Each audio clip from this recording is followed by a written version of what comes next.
Someone asked me, well, why do you want to use dance as this way of reconnecting? There are no words typically when you perform, expressing a movement, emotion, down to your fingertips, your pointed toe, and the prop you're using. When you, as an audience member, are watching it, we, in our mind, are trying to present a story. But what you take away as an audience member, it could be totally different.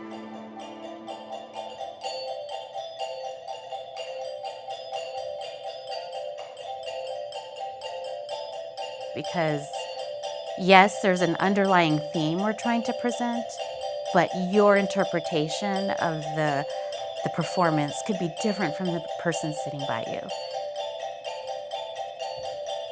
As an audience, if you can leave with any type of takeaway or interpretation or connection with a performance that we did what we were supposed to do. Kayamanan ng Lahi, the Los Angeles-based group that was selected to help and partner with us in this collaboration effort to really revitalize Ketchikan's Filipino traditional folk art, dance, and music program.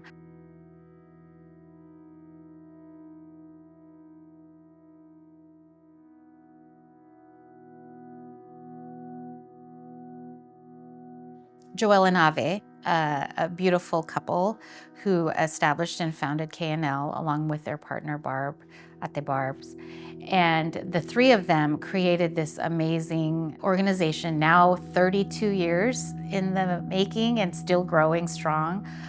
It is a multi-generational, family-based agency that really puts together dance, music, and ensuring that they have the most authentic traditions and teachings.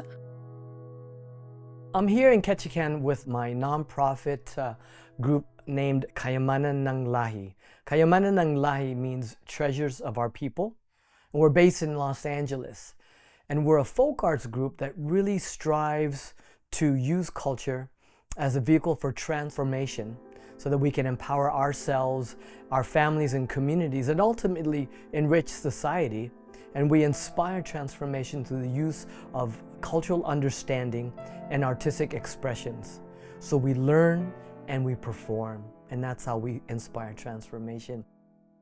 Basic one is very, very, very, very important because this is how you move around the entire time.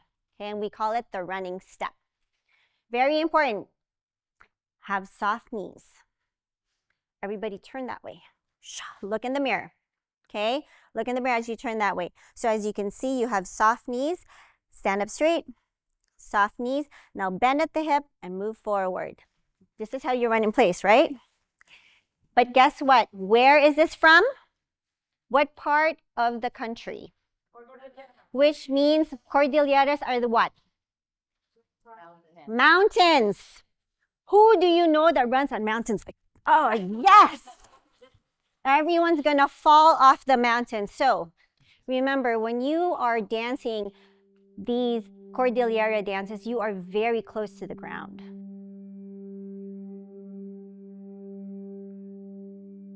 In Kayamanan ng Lahi, the way that we teach is feet first, then hands, then together.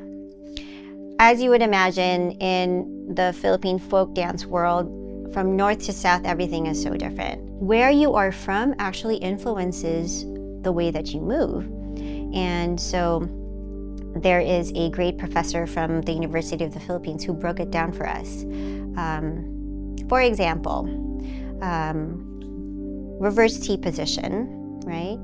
And in Western influenced dances, typically like, first position, second. So you have these, arms. I call them the Ken and Barbie hands, right? And I tell them, pretend you have like a tennis ball that you hold here. Now, if you're from the particular part in the northern Philippines, they tend to be very like centripetal, right? Everything is closed. So they tend to turn with their fists closed. Whereas the middle part of the Philippines, they're a little bit more open and, you know, more boisterous, right? So then their arms are open and they're opening like this. So the same reverse T position, and we call this kumintang, which is an inward movement, kumintang in, kumintang out, can change from north to south just because of literally how their society is. When you finally get to hear the purpose of every dance, you feel more connected to it, and then it allows you to present the performance in a much higher level than just movement. You are encompassing the movement of one of the dances, a husband and wife caring for their child. The motions were like rocking the baby and then tilling the soil, and but the meaning when he said it's an equal partnership, because there was a moment in the dance where the baby then was handed off to the man, and the woman, traditionally, you know, everybody had their roles, but the woman was tilling the soil with holding the baby up again. So the tasking abilities, you know, far beyond just our normal daily life. But this is truly where you like, I'm connected. I feel this. I feel the power of this partnership. And when you know that the meaning is just not like, okay, you're out there, you're taking care of the baby, he's you know, doing the lawn, basically. When you say, no, there's a partnership, you see the equal work that it takes to not only raise a child, but to live off the land. That's where you really feel connected, and you can embrace and become, in essence, that character, or remember the ancestors from before and showcase that performance at a level that makes other people who are in the audience understand its importance.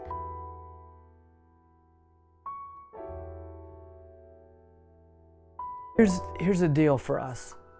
We're Filipino Americans who grew up here in America, and we're performing the culture and the traditions of peoples and communities that are not of our own. We're basically lowland, westernized Filipino Americans. And there's nothing wrong with that. But here we are borrowing and performing their cultural traditions and representing them to ourselves, to our community, and outside of our community. So that is a big responsibility. As we perform dances and rituals and music from cultures of the Philippines that, you know, that are not ours, we didn't grow up with them, there's a certain respect, and there's a certain reverence, and there's a certain amount of study that we must have. And that's why I'm an applied anthropologist.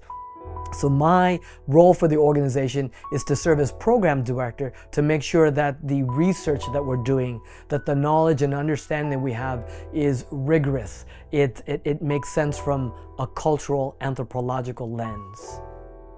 KNL, Kayamanan ng Lahi, right? Treasures of our people.